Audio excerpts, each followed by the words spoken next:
কোনো ভূমিকা না করেই আসল কথাটাই তুলে ধরছি। আচ্ছা, তুই কি তখন তোর অবস্থাটা একবার অনুমান করেছিলি? অনুমান করিসনি না? অনুমান করেছিলি? যদি অনুমান করেই থাকিস তবে কেন পাঠালি দুই পুত্রকে স্টেটসে? মানুষ হবে বলে? অনেক বড় মানুষ হবে বলে? অনেক অনেক অর্থ রোজগার করবে বলে? আমেরিকান গ্রিন কার্ড হোল্ডার হবে বলে? স্টেটাসের জন্য স্টেটসে পাঠানো জরুরি বলে? বন্ধুদের সামনে গর্ব করে বলবি বলে? তোর দুই মিষ্টি সন্তান তো আমারই চোখের সামনে কেমন বড় হয়ে উঠল। দুই কিশোরের বুদ্ধিদীপ্ত মায়াভরা চোখ, তাদের ছিল পড়াশুনোর প্রতি গভীর অধ্যাবসায়, আর অপূর্ব ব্যবহার মুগ্ধ করত সকলকে। দেশের মাটিতে দাঁড়িয়ে দেশজ সন্তানের জন্য গর্ব হতো। দুজনই ছিল মা অন্তঃপ্রাণ। কোচিং থেকে বেরিয়েই এক ছুটে জড়িয়ে ধরত তোকে। তখন মুখে তোর জ্যোৎস্নার আলো, চোখে পরিতৃপ্ত হাসি। তুই ওদের রোজ স্কুলে ছাড়তে আসতিস। দুজনই শেষ পর্যন্ত তোকে ঘুরে ঘুরে দেখত, আর তুই ঠায় দাঁড়িয়ে থাকতিস যতদূর সম্ভব শেষ দেখা যায়।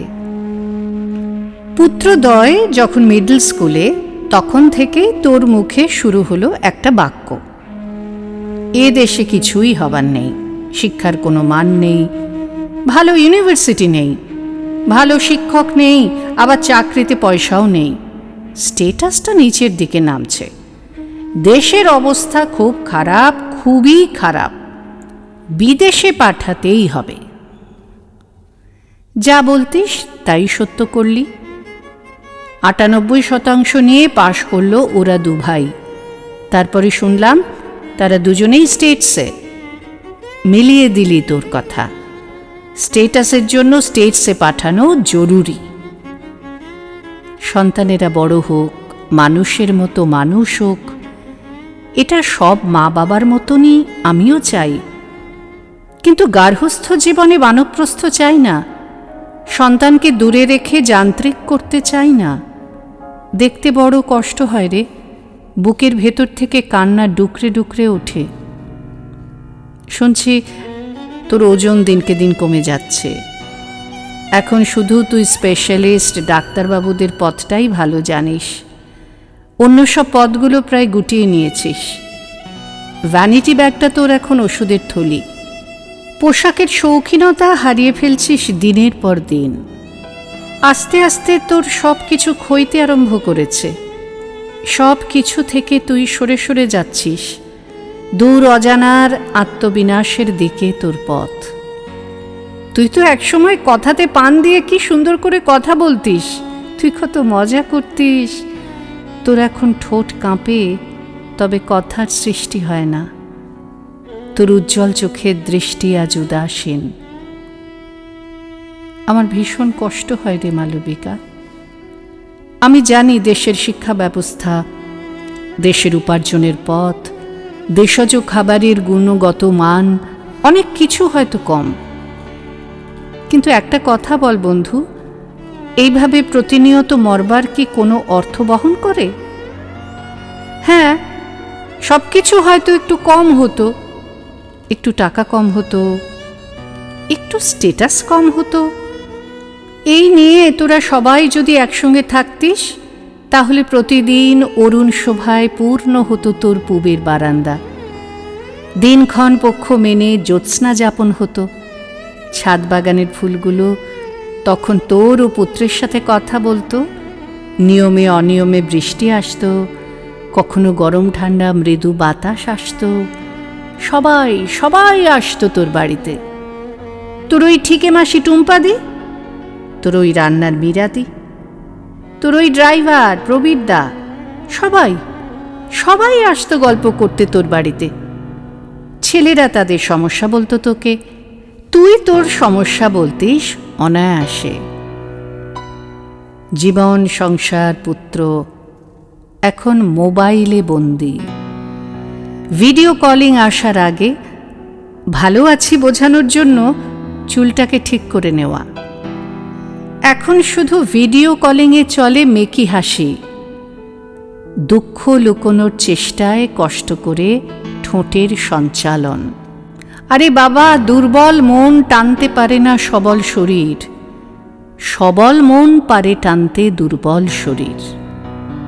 আগামী দিনে আমার ভাগ্যে কি লেখা আছে জানি নে, তবে এটুকু বলবো, আরও আরও শিক্ষার জন্য মাথা ব্যথা, আরও আরও অর্থের জন্য প্রতিনিয়ত আকাঙ্ক্ষায় ভেসে থাকা সেই মেকি হাই স্ট্যাটাস আমি চাই না।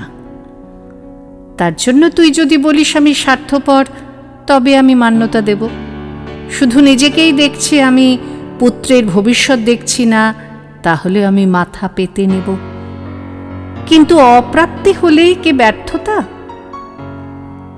জানিস তো মালবিকা, রাত গভীর হলে সূর্য নক্ষত্রেরা আরও উজ্জ্বল হয়, সমানুপাতিক হারে ততই বেড়ে ওঠে প্রত্যাশা, দুঃখ। মা বাবা পুত্র কন্যায় 7-17 নিয়েই তো পরিবার। চড়াই উতরাই থাকবে, থাকবে খনিজে পরিপূর্ণ মালভূমি। বসন্তের রক্তিম পলাশের বিচ্ছুরণ হবে, বুড়ো কোকিলও কণ্ঠে সুর তুলবে আবার।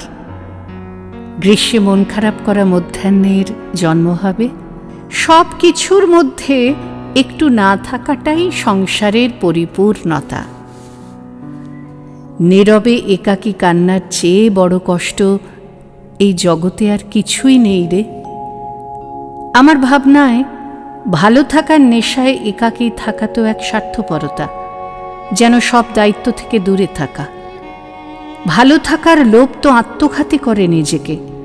মানব হৃদয় আত্মমুগ্ধ হতে হতে অসীম সম্ভাবনাও অবসানের পথ ধরে। জগৎপিতা কত আপন করে আগলে রাখেন এই মানব প্রকৃতি, জড় চেতনা, নক্ষত্র নিহারিকা, মহাশূন্যতা তথা বিশ্ব ব্রহ্মাণ্ডকে। তবে কেন আমি পারব না? প্রিয় মালবিকা, জীবন একটাই। এই মহৎ জীবনে আমরা কেন পারব না পরিবার, আত্মীয় স্বজন, বন্ধু বান্ধবকে আগলাতে? প্রাণের সাথে প্রাণের মুক্ত বন্ধনে যত্নে আদরে ভরিয়ে দিতে, মায়া মমতার হাতের পরশে জীবনের সাথে জীবনে প্রাণ ও চেতনার বন্ধনে এক হয়ে থাকাটাই তো অতিমাত্রায় বেঁচে থাকা। অতীতের যখন কোনো হাতছানি নেই, নেই ভবিষ্যতের জন্য দুশ্চিন্তাময় কড়া নাড়া, তখনই শিখে গেছি আমি বর্তমানে বাঁচতে, খুশির সাথে, প্রাণের সাথে, সুষমার সাথে। আমার অনুভবে বাঁচার ক্রিয়াপদে নিজস্ব গতিপথ রচনা করেছি আমি। তার পথ ধরে আমার দিন যাপন, জোছনা যাপন।